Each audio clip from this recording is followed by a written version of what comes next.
13.6 है रेडियो धर्मिता। ये भी 3 नंबर में एक आध बार प्रश्न आ चुका है। रेडियो एक्टिविटी पहले बड़ा था, इसमें काफी कुछ छूट गया है, इतना ही पढ़ना है इसमें।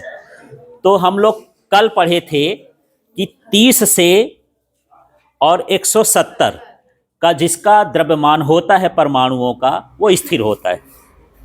30 से कम वाले क्या होते हैं? अस्थिर होते हैं, अस्थायी होते हैं। और 170 से अधिक वाले भी क्या होते हैं? अस्थायी हो गए।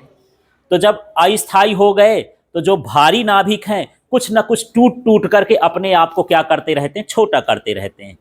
तो जो भारी नाभिक हैं कुछ कणों का और कुछ विकिरणों का क्या करते हैं? उत्सर्जन करते हैं। इसी को हम क्या कहते हैं? रेडियो एक्टिविटी या रेडियो धर्मिता।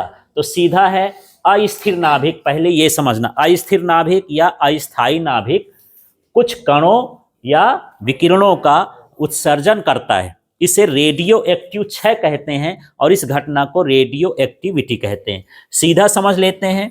जैसे मान लो मेरे पास ये कोई नाभिक है, ये मान लो इसके अंदर 292 इसका द्रव्यमान हो गया, न्यूट्रॉन और प्रोटॉन को मिला करके। तो 170 से ये क्या हो गया? अधिक हो गया, माने ये क्या हो गया? अस्थायी। तो क्या करेगा? कुछ कणों को निकालेगा। जैसे ये हीलियम का ही निकाल दिया, ऐसा अल्फा कण निकाल दिया। तो अल्फा कण निकालने से इसका प्रोटॉन भी कम हो जाएगा और साथ में इसका द्रव्यमान भी कम हो जाएगा, है ना। जैसे मैं यहाँ पर यूरेनियम ले लेता हूँ, ये यूरेनियम है और यहाँ पर 92 है। थोड़ा सा मैं इसको हटा देता हूँ, ऐसा कर देता हूँ। यूरेनियम 92 और यहाँ पर 236 है, ठीक है। अब हमको ऊपर का देखना है कि इसका मान 170 से अधिक है कि कम है। तो अभी कैसा दिख रहा है? 170 से अधिक। 170 से अधिक हो गया, मानिए क्या हो गया? अस्थायी। अब अपने आप को ठीक करेगा। भाई अस्थायी, मेरा हाथ यदि दर्द करने लगे तो मैं डॉक्टर के जाऊंगा, इधर उधर जाऊंगा, अपने आप को ये बनवाने की कोशिश करूंगा। कब तक? जब तक मेरा ठीक ना हो जाए। बस ये भी सोचता है मेरा भी गड़बड़ है, मैं भी क्या हो जाऊं? ठीक हो जाऊं।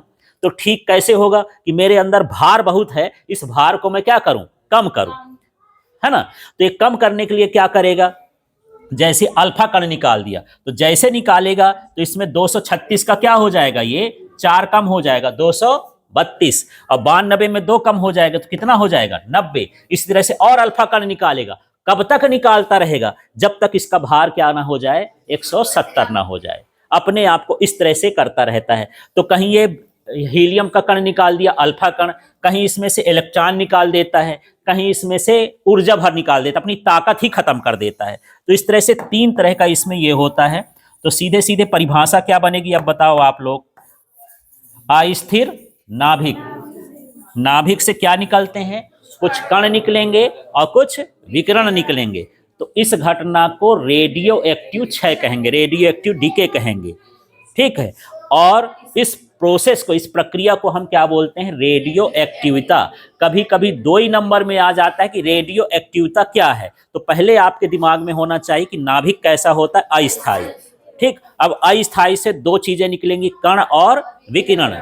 तो इन्हीं के निकलने की क्रिया को हम क्या बोलेंगे? रेडियो एक्टिविता, ठीक है। अब ये प्रकार हम बात करते हैं तो इसके कितने प्रकार हैं? 3 प्रकार हैं। तो सबसे पहले है अल्फा क्षय।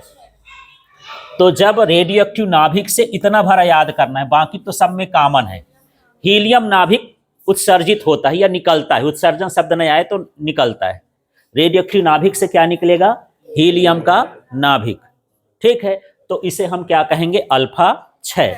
अब यदि रेडियो एक्टिव नाभिक से तीव्रगामी इलेक्ट्रॉन या पॉजिट्रॉन निकले, तो इलेक्ट्रॉन तो जानते हैं आप पहले से, एक नया शब्द आ गया है पॉजिट्रॉन। ये होता क्या है? इलेक्ट्रॉन ही होता है एक तरह का, पर इलेक्ट्रॉन में होता है ऋणावेश और इसमें क्या होता है? धनावेश। दोनों का द्रव्यमान समान है, दोनों में आवेश का परिमाण समान है, दोनों ही नाभिक से ही निकलते हैं। अंतर सिर्फ इतना है कि इलेक्ट्रॉन में ऋणावेश होता है और इसमें क्या होता है? धनावेश। तो देखो, जब रेडियो एक्टिव नाभिक से क्या निकलेगा? तीव्रगामी इलेक्ट्रॉन या पॉजिट्रॉन, तो हम उस घटना को क्या बोलेंगे? इसमें क्या हो रहा है? बीटा क्षय। फिर ये गामा क्षय है, तो इसमें उच्च ऊर्जा के विकिरण या फोटॉन का उत्सर्जन हो, है ना। तो इसे हम क्या कहते हैं? गामा क्षय। तो एक बार रिपीट करते हैं, छोटा छोटा समझते हैं। नाभिक से, अस्थिर नाभिक से क्या निकलना है? कण और विकिरण। बस इतना भर ध्यान रखो, बाकी भाषा बना लेना। रेडियो एक्टिव नाभिक से कण और विकिरण का निकलना। दूसरा, ये पहला क्या हो गया? अल्फा 6। अल्फा 6 से क्या होगा? हीलियम का नाभिक। ये सूत्र बने, ये सूत्र लिखा हीलियम नाभिक का, यदि आपसे बन जाए तो ठीक है, नहीं सिर्फ शब्द में लिख देना हीलियम नाभिक, ठीक है। और बीटा 6 में क्या होगा? नाभिक से तीव्रगामी इलेक्ट्रॉन, इलेक्ट्रॉन भर नहीं लिखना है, क्या? तीव्रगामी इलेक्ट्रॉन, है ना, या पॉजिट्रॉन निकलता है। अच्छा, यहां पर ये तीव्रगामी शब्द जोड़ना जरूरी क्यों है? क्योंकि रासायनिक क्रिया में भी इलेक्ट्रॉन निकलते हैं। जैसे क्लोरीन इलेक्ट्रॉन को ग्रहण कर लिया, सोडियम इलेक्ट्रॉन का दान कर दिया, वो इलेक्ट्रॉन की गति धीरे धीरे होती है, वो बाहरी कक्षा से निकलता है और ये तेज से निकलता है। नाभिक के अंदर है जो न्यूट्रॉन है वो बदल करके किस में आता है? प्रोटॉन में टूटता है। तो अंदर क्या, नाभिक के अंदर इलेक्ट्रॉन है? इलेक्ट्रॉन नहीं है तो इलेक्ट्रॉन फिर कैसे निकल रहा है? जिसके भीतर इलेक्ट्रॉन है ये नहीं, वो निकलेगा कैसे?